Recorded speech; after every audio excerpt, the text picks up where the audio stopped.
Crackles of fire pervade the sonic soundscape. The desires of minoritized bodies divorced from bone into a diaspora of ash.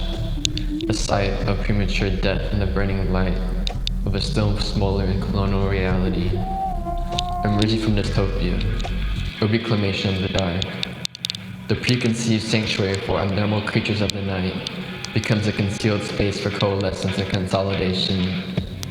An underground below the hostile surface, the nightlife.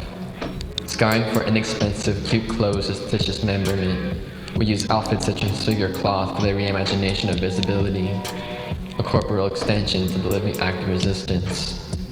Communalism is formed through the sharing of pretty garments, an integral component of the ritualistic going out. Rhythmically upbeat, hiding BPM music drowns out the sizzling of flesh as our bodies adorn makeup, repeating lines and humming melodies with a touch of timely gestures. Alcohol, marijuana, and other indulgences decorate the tabletops, an optional remedy for the monotony and death within an oppressive capitalistic society.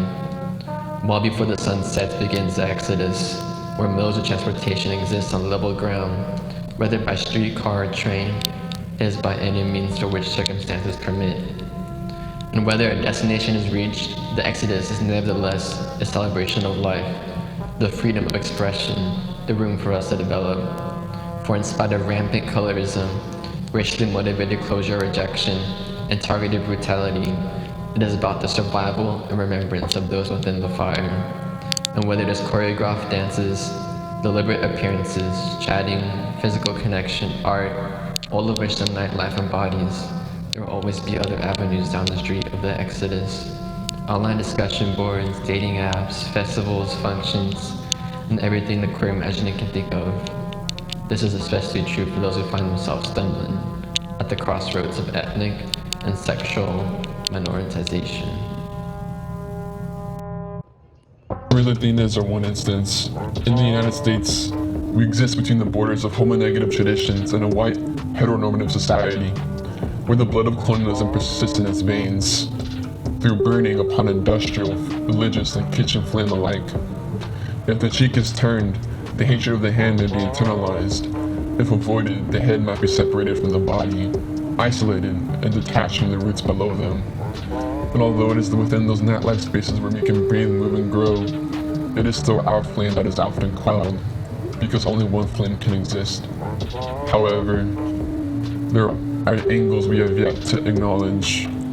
There is no denying the effects of belonging to two seemingly combative identities, but it is important to remember the privileges that may arise as colonial blood continues to run through generations.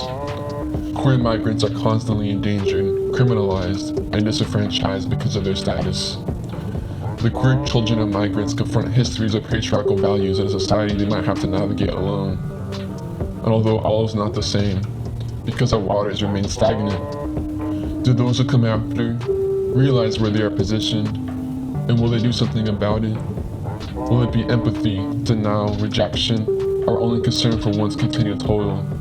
The truth is in the soil. My identity development as a queer Latina was complicated. My parents are fairly assimilated, being born here, and while gender roles were still enforced, families still emphasized, connections maintained to our Hispanic community, and a colonial blood still running through racialization. Spanish was not a language I was taught.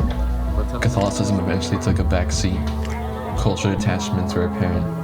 We went to Mexico, never the family. This made it seem easier to feel like an outsider when I felt different from my femininity, my sensitivity, my lack of pride and bravado. Because my mom's side leaned more the opposite, I felt that who I was told to be was not really me. High school pushed me further. Spanish became a tool for educational attainment, nothing more. Ethnically different, because everyone was Latine, but I talked too white. Perhaps I acted too gay. A lot of things I wasn't interested in, so I ran farther, taking capital where I can, yet never looking back. Still, I achieved.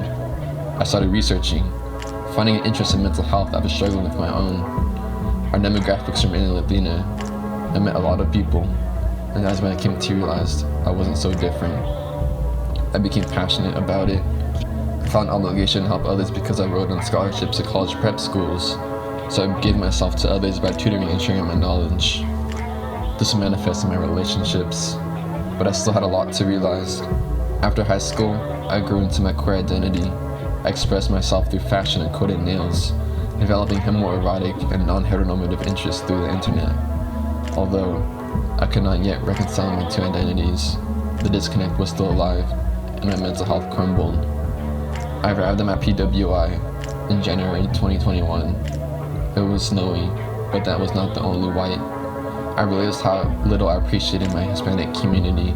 I felt isolated and lost, seeking any ties. Deciding to take my first Latina Studies course, I would meet a professor who helped me gain appreciation for both sides, which I expressed through film. The POC queer community embraced my queerness as well, while I was able to find two queer Latina best friends, who, although we did not only find our relationship on ethnicity, still made me feel warm. I would listen to Arcas Megatefe, finding catharsis in the cacophony. I was ready to reach into my roots again. While taking similar courses, I continued to build my passion for community uplift by researching Puerto Rican political repression, seeing the spaces for healing and consolidation at Humboldt Park.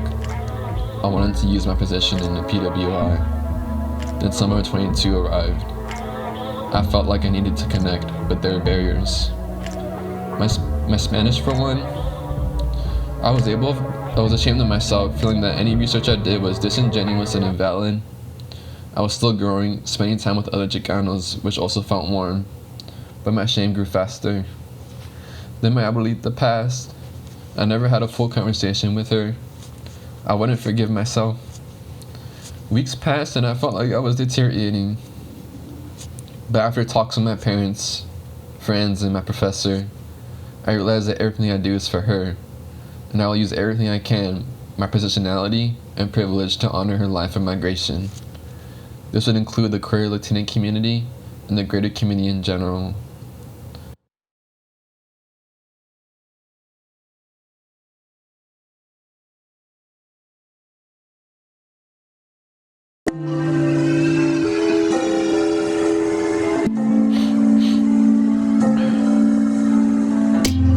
Is it too late to say my goodbyes? Is it too late to have a dance tonight? I promise I'll grab them quick.